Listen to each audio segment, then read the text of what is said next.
Bienvenue à tous sur TV5 Monde. Merci de nous rejoindre sur la chaîne francophone pour la 25e édition du rallye Aïcha des Gazelles du Maroc. Alors aujourd'hui, c'est l'étape reine, l'étape des dunes.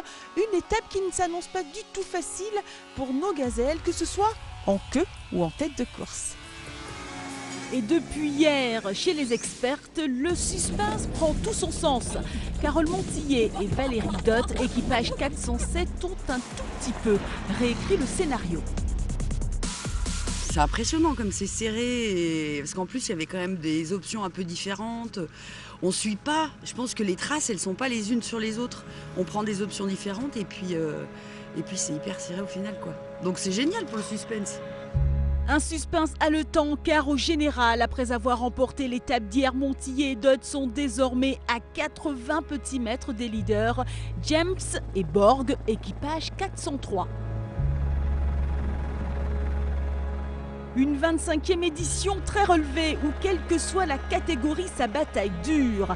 Dans le parcours classique, en 4x4, l'équipage 179 a pris la tête du général, reléguant les anciennes leaders. L'équipage 190 à la 11e place. L'épreuve reine, l'épreuve des dunes et sans nul doute l'épreuve où les gazelles doivent faire preuve de ténacité, détermination, persévérance et surtout force mentale. Car dans ce décor immense à vous couper le souffle, il ne s'agit plus ici de respirer comme une humaine mais comme une extra. Des extraordinaires de femmes au milieu de l'immensité du désert de Merzouga.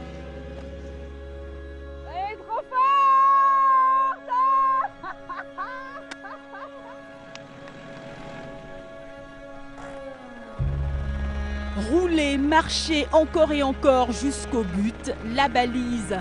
Parcourir le moins de kilomètres possible comme si elles avaient des ailes pour aller encore plus haut vers le dépassement du soi.